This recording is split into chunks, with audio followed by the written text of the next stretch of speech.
Hey everybody, it's Mark T here, and I screwed up. To be perfectly honest, I did not do 8 days of videos, but you know what? Star Wars Force Unleashed is coming out tomorrow, so what the hell? Just cut my losses. But since tomorrow is still tomorrow, I decided today I'll go into more, deeper into the prequels. Now, there are 3 Star Wars prequels, which any Star Wars fan would know. It is The Phantom Menace, Attack of the Clones, and Revenge of the Sith. Sort of a pretty major opposite, like an opposite to the original trilogy. Revenge of the Sith, Return of the Jedi. It's just a very interesting concept. And for most of these movies, it generally stars Anakin Skywalker, who, despite all the flaws, I really don't think is a bad character for the most part. He's just really not given much to do. To be perfectly honest, the movie I consider the worst is definitely Attack of the Clones, but that's mainly just because it's just, I don't know, it's got a lot of those really slow moments that no one can really enjoy. It's just very slow and annoying. The saber battles are still cool. We also see Yoda being a total badass. But the simple fact is, what really failed in the prequels? To be honest, I really don't know. Because the way you watch them, and the way you see them, yeah, okay, a lot of stupid characters were introduced. Well, mainly Jar Jar Binks, which basically has like a wanted poster for ruining the prequels. Although, to be honest, he's only in the first movie, and after that point, you really don't see him very often. And really, to be honest, I've never really had full hatred for the prequels. They're not great, but I don't see the real hate for them. If you, the way I always saw it was that if you don't like something, then just don't watch it. It's kind of stupid to go into a gigantic flame war or a gigantic argument over these kinds of things that you could just let go. Not to say that people's opinions don't matter. If you love the prequels, that's perfectly fine for you. If you hate them, that's fine too. Just don't get into a pointless argument about them. So, first there was a Phantom Menace, and it was alright. I mean, people like the pod racers, and honestly, to be perfectly honest, it did, thanks to the pod racers in Phantom Menace, we did end up getting one of the coolest arcade games ever, as well as a pretty decent PlayStation 2 port. It's very different from the arcade game, but it does generally follow the same rules, and it's a pretty fun kart racer. There's also lightsaber battles, and honestly, I think Darth Maul was actually a pretty good villain. We don't see enough of him. I mean, I think if he showed up a lot more, we'd be a lot more interested in the fact, in what happened to him and learning what his story is. But unfortunately, we don't. We also get to see the young Obi-Wan Kenobi, which is a first, to be honest. And we see him when he's a lot more agile and a lot more action-packed, and just see how different he is. I mean, we don't get to see much of him in A New Hope, and every appearance after that point, he's basically just a classic mentor character. So, really, not much to say. They introduced a few things, like metachlorians and other stuff. And let me just say this right now. The rule about Jedis not being able to get married or not using blasters is kind of stupid, in my opinion. Yeah, okay, lightsabers are cool, and they're a lot more useful. I mean, you can reflect blaster blasts back at people. It's probably the best weapon in the entire Star Wars universe. However, blasters are sometimes necessary. Even Obi-Wan Kenobi, I believe, had to use it to defeat General Grievous in Revenge of the Sith. So, I mean, no complaining there. As for the marriage concept, that's also pretty stupid. It's basically like being being a Jedi means like becoming a priest, some higher level person that can't love and can't have feelings. And like, you ever think that maybe because there was that whole gigantic rule, even though eventually it led to nothing. I mean, Anakin and Padme could still stay married. That was perfectly fine.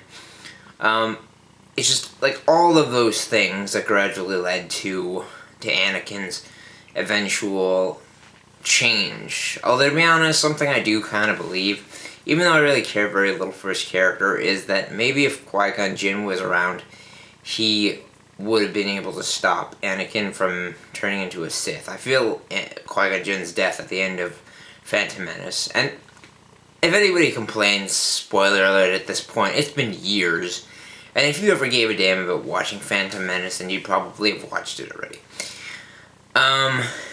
And, you know, it was just kind of heartbreaking for him, I guess. Like, the person he considered his mentor was dead, and now he has Qui-Gon Jinn's apprentice as his mentor, and it's just, I don't know, it's just not the same. Overall, there's really nothing much to mention in terms of Phantom Menace. It's interesting, but to be honest, it's pretty boring for the most part. Then we enter Attack of the Clones, probably my least favorite in terms of just anything in general. But there is something that good that came of Attack of the Clones, because after the movie Attack of the Clones came out, there was the super awesome series Clone Wars. Not the Clone Wars. There were 2 Star Wars animated series that, well, 3 now with Star Wars Rebels, but, you know, it doesn't matter right now. There's Clone Wars, which is the series I'm talking about, which plays a very important role in terms of seeing the in-between of Attack of the Clones to Revenge of the Sith. As you can see in Revenge of the Sith, General Grievous has his I don't know, a lot weaker, and his voice box seems to have been crushed. All of that was introduced in Clone Wars. It showed a lot of different things that gradually had an effect. It explained why Anakin had a new robot hand by the time Revenge of the Sith came out, and all that other stuff. Overall, it was actually really good. Also, there were short episodes, kind of like how Adventure Time is. Short 15-minute to 5-minute episodes of the series, and it was just a good in-between. Probably my favorite thing that ever came out of the prequels. As for the other series called The Clone Wars, I really have nothing to say. I'm not saying it's bad or anything. I honestly have not taken any time to see it, but, you know, it's on Netflix now, so I'll check it out sometime later.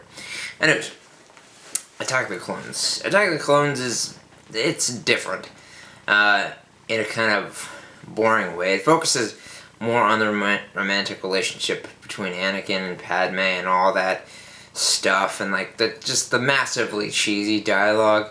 I mean, it's not that I can't stand romance. I mean, I enjoy romantic comedy sometimes and stuff, but honestly, the way it's done is just so cheesy and eye-rolling and just corny. But when you get past that, it honestly is pretty entertaining. I mean, they have quite a few interesting points, like a gladiator battle, as well as a final showdown between Anakin and Obi-Wan going up against Count Dooku, as well as seeing, for the first time, Yoda in an actual lightsaber match. And while I will say I definitely prefer puppets when it comes to Yoda, I don't really mind the CG Yoda. I mean, how are you gonna do that with a puppet? I mean, seriously. But honestly, it looks amazing, and it was honestly pretty well done. I mean, the fights have always been the most entertaining part of Star Wars. You know, the battles. I mean, sure, in the original trilogy, the whole story was interesting, but in the prequels, the action parts were probably the best. Anyway, let's move on to Revenge of the Sith. From what I've seen and heard, it is probably the best received of the prequels, mainly because it cuts down the cheesy romantic stuff and has much more of a focus on the action. Also, we see how Anakin does grow to the much darker form that he is now, even ending up in the suit, which overall is good. Like, literally, that's good. Now, most of this movie is just action scenes. I mean, we see General Grievous get taken down, we see Count Dooku getting killed, and we see Anakin's gradual corruption from the dark side. And we also see Mace Windu's death, which, I mean, I do like Mace Windu, but, you know, kind of chewing cardboard in the backgrounds, to be honest.